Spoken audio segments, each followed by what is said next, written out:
Assalamualaikum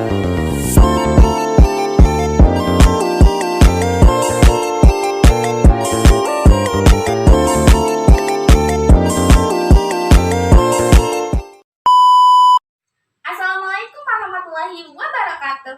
Halo Sobat Milenial Anti Riba. Aku Umi Masrifah, mahasiswi Perbankan Syariah dari UIN Cyber Senurjati, Cirebon.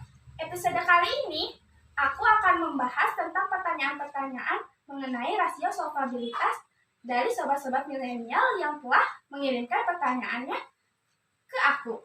Nanti aku akan bacain pertanyaan-pertanyaan dari kalian semua ya. Ini Kak Umi, ada pertanyaan dari Kak Maila, apa itu rasio solvabilitas? Oke, makasih Kak Maila atas pertanyaannya. Mengenai rasio solvabilitas biasanya dikenal dengan leverage ratio atau rasio ini dapat digunakan untuk mengukur sejauh mana aktiva perusahaan dibiayai dengan uang. Menurut Kasmi, rasio solvabilitas atau leverage rasio adalah rasio keuangan yang digunakan untuk mengukur kemampuan perusahaan untuk membayar seluruh kewajibannya, baik jangka pendek maupun jangka panjang, dengan mengukur aktiva perusahaan dibiayai oleh utang. Selanjutnya ada pertanyaan dari Kak Farah. Apa saja tujuan dan manfaat dari rasio solvabilitas? Oke, terima kasih Kakak Farah atas pertanyaannya. Mengenai tujuan dari rasio solvabilitas di dalam perusahaan itu sangatlah banyak. Di antaranya yaitu untuk mengetahui bagaimana posisi perusahaan terhadap kewajiban kepada pihak lainnya, untuk menilai kemampuan perusahaan dalam memenuhi kewajiban yang bersifat tetap, untuk menilai seberapa besar aktiva perusahaan dibiayai oleh utang, dan masih banyak lainnya. Sedangkan manfaatnya yaitu untuk menganalisis kemampuan posisi perusahaan, untuk menganalisis keseimbangan antara nilai aktiva khusus, aktiva tetap dengan modal, untuk menganalisis seberapa besar aktiva perusahaan dibiayai oleh utang, untuk menganalisis seberapa besar perusahaan berpengaruh terhadap pengelolaan aktiva. Nah, ada juga nih pertanyaan dari Kak Tiara, apa saja jenis-jenis rasio solvabilitas? Oke, makasih Kak Tiara atas pertanyaannya. Mengenai jenis-jenis rasio solvabilitas, itu ada 5, tapi kali ini aku hanya bahas 2 saja ya. Yang pertama ada debt to asset ratio atau DAR, merupakan rasio yang digunakan untuk mengukur kemampuan perusahaan dalam menjamin hutang dengan sejumlah aktiva yang dimiliki. Yang kedua ada debt to equity ratio atau DER, merupakan rasio yang digunakan untuk menilai utang dengan ekuitas. Lalu yang terakhir ada pertanyaan dari Kak Dwi. Bagaimana penerapan rasio solvabilitas pada Bank BSI Syariah? Mengenai penerapan rasio solvabilitas pada perbankan syariah, aku mengambil data keuangan dari PT BSI Syariah Tbk tahun 2020 sampai 2022 dengan menggunakan analisa DAR dan juga DER. Yang pertama, aku akan bahas mengenai DAR. Berdasarkan analisis rasio solvabilitas DAR, PT BSI Syariah Tbk tahun 2020 sampai 2022.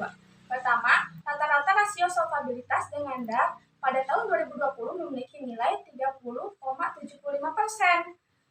dari total aset yang dimiliki PT BSI Syariah Tbk dibiayai oleh utang dan termasuk pada kondisi sehat karena rata-rata industri berada di bawah 35%.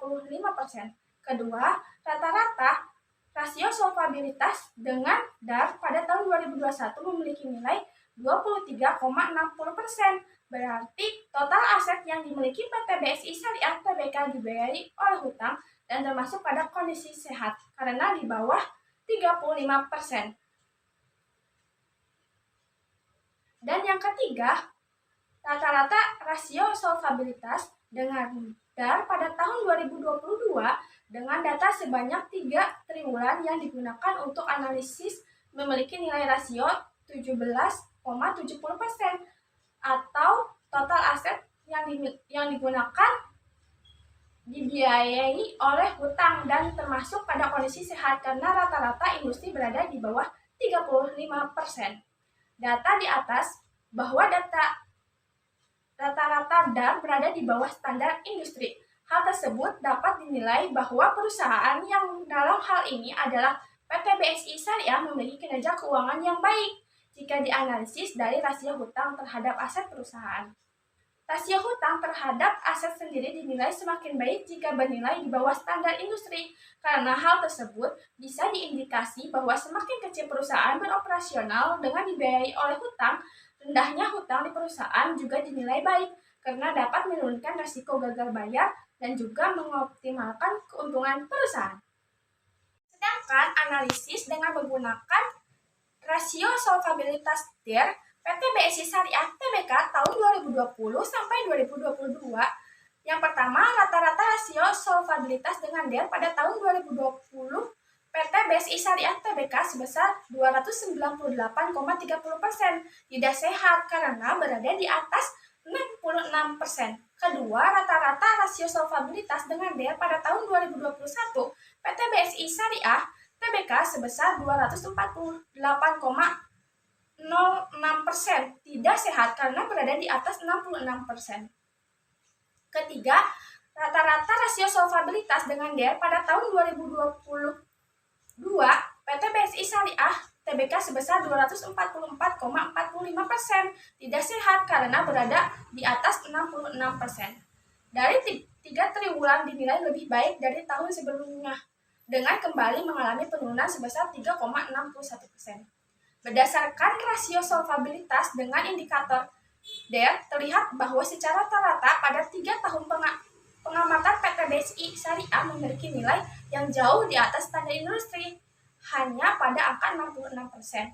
Hal tersebut dinilai tidak baik dan menunjukkan bahwa modal yang dimiliki bank banyak berasal dari modal, dan potensi untuk menghasilkan keuntungan maksimal dari pengelolaan modal tersebut menjadi berkurang sejalan dengan adanya kewajiban untuk mengembalikan hutang dasar yang dijadikan modal tersebut.